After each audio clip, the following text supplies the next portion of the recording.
So hello guys, অনেক কয়েকদিন ধরে একটা ভাই আমাদেরকে কমেন্ট করছে যে দাদা তোমাদের ট্রেনার টিউনিং করে দেখাও। তো সেই জন্য আমি আজকে আমাদের একটা ট্রেনার টিউনিং করে দেখাবো। এরকম একটা ভাইও চলে এসেছে এখানে।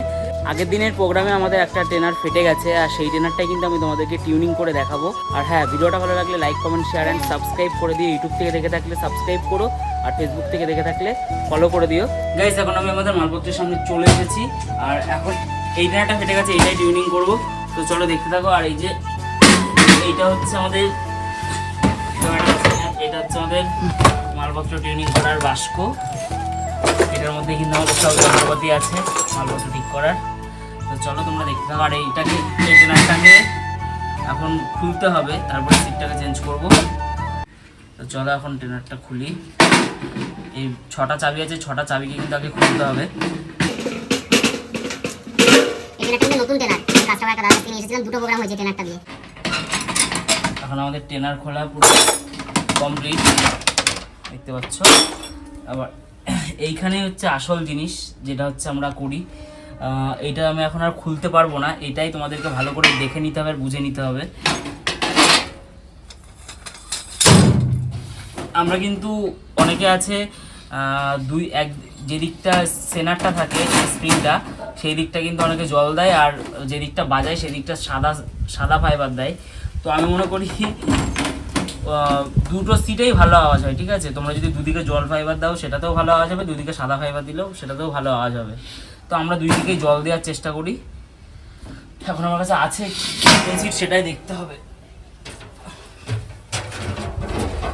জল নেই, এখন 3টেই সাদা আছে। তো এখন এই সাদা দিয়েই কাজ চালাবো। প্রথমে তোমরা উল্টো দিকে সিটটা এরকম মানে সিটটা দিয়ে তারপরে স্প্রিংটা পুরো বেঁধে নিলে, টান করে পুরো বেঁধে নিলে, বেশি টান করার দরকার নেই।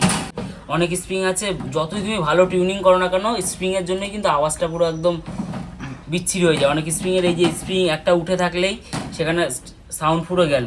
স্প্রিংয়ের উপরেই কিন্তু সাউন্ডটা সবসময় নির্ভর করে। আর এইবার তোমাদেরকে আমি এই জিনিসটা ভালো করে বোঝাই, যে আমার কাছ থেকে জানতে চেয়েছিলে তাকে ভালো করে বুঝিয়ে দিই।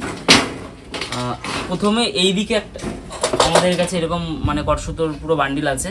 তো এইখানে প্রথমে একটা কটসুতো বাঁধবে, ঠিক আছে। এইখানে প্রথমে একটা বাঁধার পরে ট্রেনারটাকে আন্দাজ করে এরকম করে নিয়ে গিয়ে আবার এই দিকেরটাতে বাঁধবে না, এই দিকেরটাতে ঘুরিয়ে নিয়ে আবার এরকম আসবে, আবার এরকম করে ঘুরিয়ে নিয়ে আবার এদিক থেকে ঘুরিয়ে নিয়ে এদিক দিয়ে এরকম করে এনে যতগুলো পারবে, 10-12টা, যতগুলো পারবে 15টা, যতগুলো দেবে আমার মনে হয় সাউন্ডটা তত আরও ভালো হবে।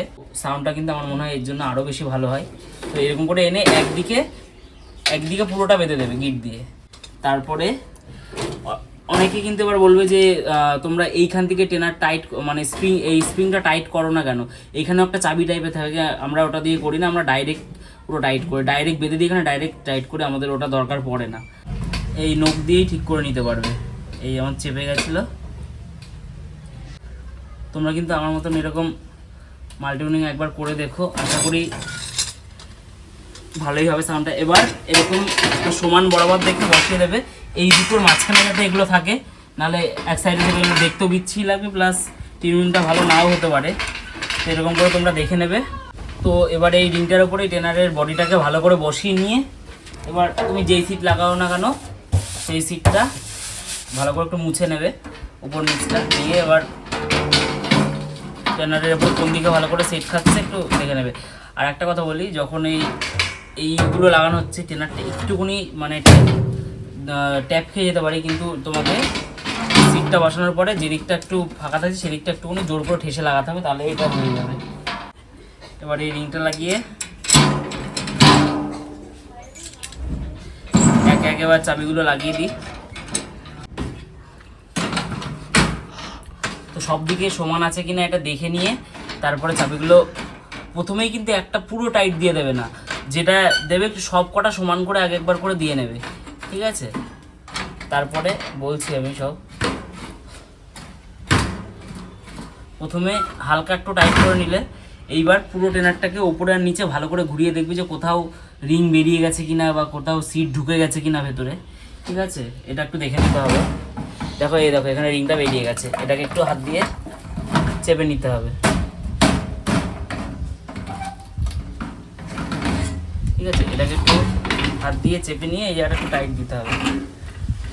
তো যেইটা সব থেকে কম টাইট হয়েছে এইটা, প্রথমে এইটা টাইট দেবে, আর যাতে কাঠিগুলো যাতে সোজা থাকে, বেঁকে চেড়ে না থাকে, প্রথমে এটা টাইট দেবে। আমাদের যে ট্রেনার টিউনিং আমি হাত দিয়ে টাইট দিতে পারি, আমাদের প্লাস লাগে না, ঠিক আছে। প্রথমে এটা দিলে দেখলে একটু টাইট হয়ে গেছে। এইটা সোজাসুজি যেটা আছে সেইটা সবসময় টাইট দেবে আগে, এটার পরপর এরকম করতে করতে যাবে না। এইটা সোজাসুজি যেটা থাকবে সেটা টাইট দেবে।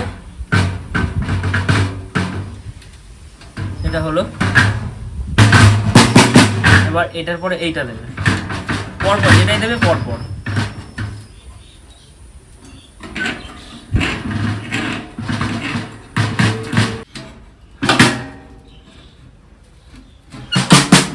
তো টেনারের সাউন্ডটা তোমরা দেখতেই পারলে, একদম পুরো কিন্তু পরিষ্কার কাচের মতন সাউন্ড হয়ে গেল। তো এর থেকেও যদি আরও বেটার আওয়াজ করতে চাও তাহলে কিন্তু আরও এক প্যাচ করে তোমাকে একটু প্লাসটা দিয়ে টাইট দিয়ে দিলেই হয়ে যাবে। আমি তোমাদের দেখিয়ে দিচ্ছি, সাউন্ডটাও শুনিয়ে দেবো, তোমরাই শুধু বলবে কেমন হয়েছে সাউন্ডটা। আর দেবে না, এইবার তোমরা পাশাপাশি দিতে পারো, ঠিক আছে। যখন পুরো টেনারটা চারিদিকে সমান সাউন্ড হয়ে যাবে তখন তোমরা মানে পরপর দিতে পারো। আর হ্যাঁ, আমি কিন্তু অনেক কষ্ট করে টেনার টিউনিংয়ের ভিডিওটা বানালাম। ভিডিওটা ভালো লাগলে অবশ্যই একটা লাইক করে দিও, আর চ্যানেলে নতুন হয়ে থাকলে ফেসবুক থেকে দেখে থাকলে ফলো করে দিও, আর ইউটিউব থেকে দেখে থাকলে সাবস্ক্রাইব করে দিও। তো তোমরা যারা ক্লাব ব্যান্ড বাজাও তারাই শুধু এই সাউন্ডটা বুঝতে পারবে। তো দেখো সাউন্ডটা শুধু একবার দেখো। তো এখন তোমাদেরকে টেনার সাউন্ডটা দেখাবো, তোমরাই বলো, যারা ক্লাব ব্যান্ড বাজাও তারাই বুঝবে এই সাউন্ডটা যে কেমন হয়েছে, পরিষ্কার কাচের মতন সাউন্ড হয়েছে কিনা। দেখো,